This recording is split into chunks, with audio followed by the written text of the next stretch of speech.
Salut à tous. Bienvenue sur cette vidéo un peu spéciale. Aujourd'hui, on va plonger dans un sujet profond, fascinant, qui pourrait secouer votre façon de voir le monde.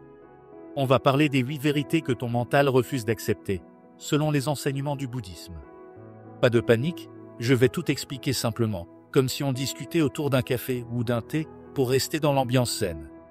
Ces vérités viennent des bases du bouddhisme, une philosophie vieille de milliers d'années qui cherche à comprendre pourquoi on souffre, pourquoi on galère parfois à trouver du sens, et comment s'en libérer.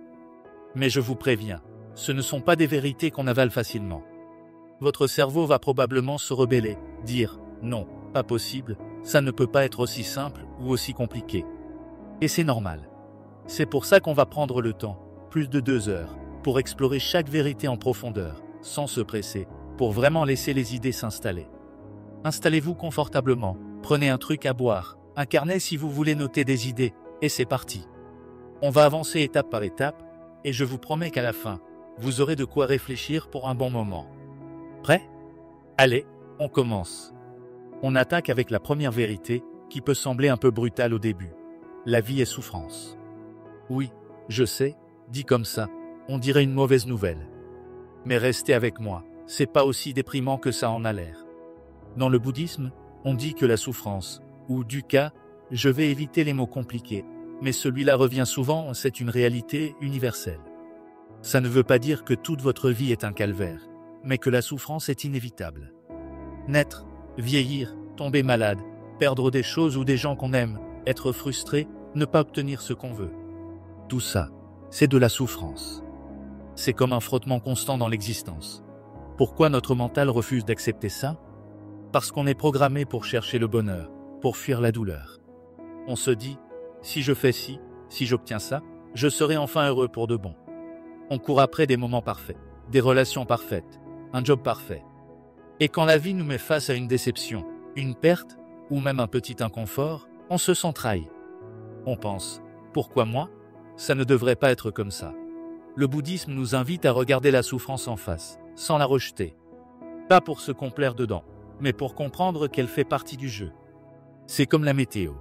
Parfois il pleut, parfois il fait soleil. Si on passe notre temps à râler contre la pluie, on oublie de profiter du moment où le ciel est clair. La clé, c'est l'observation. Essayez un truc. Quand vous êtes frustré, stressé ou triste, remarquez ce qui se passe dans votre tête. Vous essayez de repousser ce sentiment, non ? Vous vous dites « je ne veux pas ressentir ça ». Mais si, au lieu de lutter, vous vous disiez « ok, c'est là, c'est normal, je vais juste observer ce que ça fait », ça change tout. La souffrance devient moins pesante quand on arrête de la combattre. On va revenir sur ce point plus tard, parce que toutes ces vérités sont connectées. Mais pour l'instant, retenez juste ça. La souffrance existe, elle est universelle. Et essayer de la nier, c'est comme essayer de nier que le soleil se couche tous les soirs. Passons à la deuxième vérité, qui explique pourquoi on souffre. C'est à cause de l'attachement. Pas seulement l'attachement aux gens genre « je ne peux pas vivre sans cette personne », mais à tout ce qu'on veut contrôler, garder ou obtenir. On s'accroche à des idées, à des objets, à des résultats, à une image de nous-mêmes. Et ça, c'est le carburant de la souffrance. Imaginez que vous tenez une corde très fort. Vous tirez, et vos mains commencent à vous faire mal. Vous pourriez lâcher la corde, mais non, vous continuez, parce que vous pensez que cette corde, c'est super important. Dans le bouddhisme, cette corde, c'est l'attachement. On s'accroche à des choses qui, au fond, sont temporaires. Tout change, tout passe, mais notre mental refuse de l'accepter. Pourquoi c'est si dur à lâcher ? Parce qu'on croit que ces choses, une relation, une réussite, un objet définissent qui on est. On se dit, si je perds ça, je perds une partie de moi. Mais le bouddhisme nous pousse à voir les choses autrement. Rien ne nous appartient vraiment, parce que tout est en mouvement. Vous ne pouvez pas posséder un coucher de soleil, ni arrêter le temps, ni forcer quelqu'un à être toujours là. Attention, ça ne veut pas dire qu'il faut vivre comme un moine dans une grotte et tout abandonner. Non, non. C'est plutôt une question d'attitude. Aimer, apprécier, profiter, oui, mais sans s'agripper comme si notre vie en dépendait. C'est un équilibre subtil, mais on va y revenir dans les vérités suivantes. Pour l'instant, posez-vous cette question. À quoi est-ce que je m'accroche trop fort dans ma vie ? Une idée ? Une attente ? Une peur ? Juste y réfléchir, c'est déjà un grand pas. Bonne nouvelle. La troisième vérité, c'est que la souffrance peut cesser. Oui, vous avez bien entendu. Le bouddhisme ne dit pas qu'on est condamné à galérer pour toujours. Cette idée, c'est ce qu'on appelle le nirvana, mais pas besoin de se perdre dans des concepts mystiques.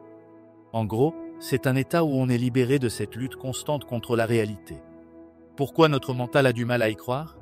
Parce qu'on est tellement habitué à courir après des solutions extérieures, un meilleur job, plus d'argent, une nouvelle relation qu'on ne pense pas à regarder à l'intérieur. On se dit, si je change ça ou ça, tout ira bien. Mais le bouddhisme nous dit, non, le vrai changement, il est dans ta façon de voir les choses. Le nirvana, c'est pas un endroit où on va, ni un truc qu'on atteint comme un trophée. C'est plutôt un état d'esprit, une paix intérieure qui vient quand on arrête de s'accrocher, de résister, de vouloir tout contrôler. C'est comme si on posait enfin cette fameuse corde dont je parlais tout à l'heure. Et la bonne nouvelle, c'est que cet état, il est accessible à tout le monde. Pas besoin d'être un sage ou de méditer 12 heures par jour. Ça commence par de petites prises de conscience, par des moments où on se dit « Ok, je peux lâcher prise sur ça ». On arrive à la quatrième vérité, une des plus importantes. Il existe un chemin pour se libérer de la souffrance. Ce chemin, dans le bouddhisme, on l'appelle le noble chemin octuple. Ouh, ça sonne compliqué, mais je vais vous le rendre super simple. En gros, c'est un guide pratique pour vivre mieux, pour trouver cet équilibre entre accepter la vie telle qu'elle est et agir de façon juste. Ce chemin touche à tout. La façon dont on pense, dont on parle, dont on agit, dont on gagne notre vie, dont on fait attention à ce qu'on fait. C'est pas une liste de règles strictes, mais des pistes pour aligner notre vie avec plus de clarté et de paix. Par exemple, il y a des idées comme « penser juste », en évitant de se perdre dans des pensées négatives ou des jugements hâtifs. Parler juste, en disant des choses qui ne blessent pas, qui sont vraies, utiles. Agir juste, en faisant des choix qui respectent les autres et nous-mêmes. Mais pourquoi notre mental résiste à ça? Parce qu'on aime les solutions rapides. On veut un bouton bonheur instantané. Ce chemin, il demande de l'effort, de la patience, de la pratique. Et notre cerveau, il aime pas trop ça. Il préfère scroller sur son téléphone ou chercher une distraction. Pourtant, ce chemin, c'est comme une salle de sport pour l'esprit. Plus on s'entraîne, plus on devient libre. On va détailler ce chemin un peu plus dans les vérités suivantes, parce qu'il se connecte à tout le reste. Ok, on a couvert les 4 premières vérités, qui forment ce qu'on appelle les 4 nobles vérités dans le bouddhisme. C'est la base, le cœur de cette philosophie. Avant de passer aux 4 vérités suivantes que j'ai adaptées pour aller plus loin dans ce que notre mental refuse souvent d'accepter, prenons un moment pour respirer. Si vous voulez, levez-vous, étirez-vous, prenez un verre d'eau. On est à peu près à la moitié, et je veux que vous restiez avec moi, parce que la suite va vous donner encore plus de clés pour comprendre votre esprit, et peut-être, changer votre façon de voir les choses. Ok, on continue? C'est reparti. 5e vérité. Tout est impermanent. Rien ne dure. Rien. Ni les bons moments, ni les mauvais, ni les objets, ni les gens, ni même nous-mêmes. Tout change, tout le temps. C'est une vérité que notre mental déteste. Pourquoi? Parce qu'on veut de la stabilité, de la sécurité. On veut que les choses qu'on aime durent pour toujours. On veut que notre jeunesse, notre santé, nos relations restent figées. Mais la vie, elle fonctionne pas comme ça. Tout est comme un fleuve. Ça coule, ça bouge, ça se transforme. Pensez à une vague dans l'océan. Elle naît, elle grandit, elle s'écrase, elle disparaît. Et pourtant, l'océan reste. Nos vies, c'est pareil. Les moments, les émotions, les expériences, ce sont des vagues. Elles passent, mais la vie continue. Accepter l'impermanence, c'est arrêter de s'accrocher à ce qui ne peut pas rester. C'est apprendre à apprécier les choses sans vouloir les enfermer dans une boîte. C'est dire, ok, ce moment est beau, et il va passer, et c'est ok. Ça peut sembler triste au début, mais en fait, c'est libérateur. Parce que quand on accepte que tout change, on arrête de lutter contre l'inévitable. On profite plus pleinement de l'instant présent, sans le gâcher en pensant à ce qui pourrait arriver après. On passe à une vérité qui peut vraiment secouer. Le moi est une illusion. Oui, vous avez bien entendu. Ce moi qu'on chérit tant, cette idée qu'on est une personne fixe, avec une identité bien définie. Selon le bouddhisme, c'est une construction de l'esprit. On pense qu'on est un « je » solide, permanent, mais en réalité, on est un assemblage de pensées, d'émotions, de sensations, de souvenirs qui changent constamment. Vous n'êtes pas le même qu'il y a 10 ans, ni même qu'hier. Votre corps change, vos idées évoluent, vos émotions fluctuent. Alors, où est ce moi qu'on défend si fort? Notre mental refuse cette idée parce qu'elle fait peur. On se dit, si je ne suis pas un moi fixe, alors qui je suis? On a besoin de cette étiquette pour se sentir en sécurité. Mais le bouddhisme nous invite à voir qu'on est plus fluide que ça, plus vaste. On n'est pas une statue figée, mais un processus, un mouvement. Accepter ça, c'est commencer à se libérer de l'ego, de cette voix dans notre tête qui veut toujours avoir raison, être reconnu, être spécial. C'est se dire, je suis pas juste ce moi que je crois être. Je suis aussi tout ce qui m'entoure, tout ce qui change. 7e vérité. La compassion est la clé. Dans le bouddhisme, la compassion, c'est pas juste être gentil ou avoir pitié.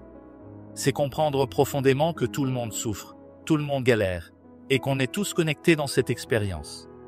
Notre mental, lui, il aime bien se concentrer sur moi, moi, moi. On pense à nos problèmes, à nos envies, à nos peurs. Mais quand on commence à regarder les autres, à se mettre à leur place, quelque chose change. On se sent moins seul, moins prisonnier de nos propres pensées. La compassion, c'est aussi se l'appliquer à soi-même. On est souvent super dur avec nous-mêmes, non? On se juge, on se critique, on se dit qu'on n'est pas assez ci ou trop ça.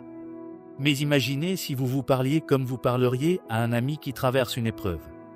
Avec douceur, avec patience. Pourquoi c'est dur à accepter?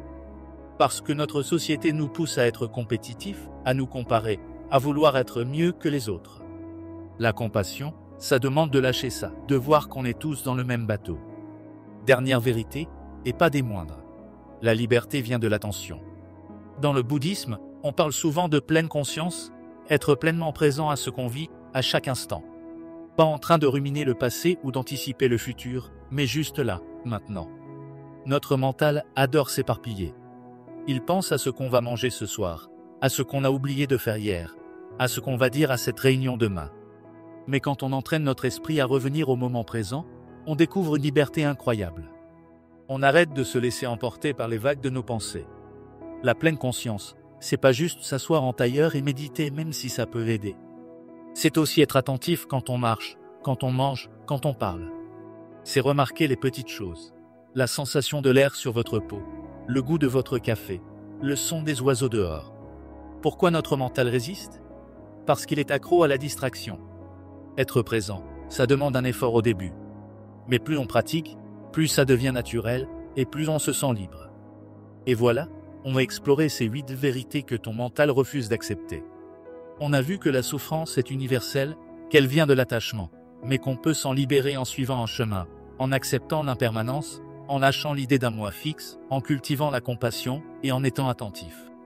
Ces idées, elles sont pas là pour vous déprimer ou vous compliquer la vie.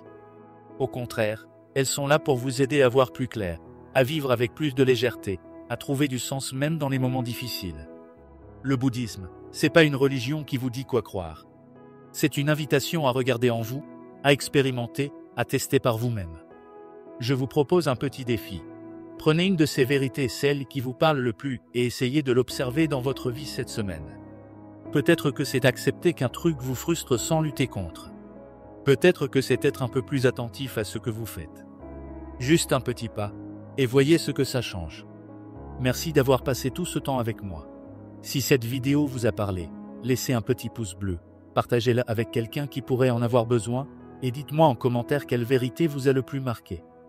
On se retrouve bientôt pour d'autres explorations comme celle-ci. Prenez soin de vous, et à très vite.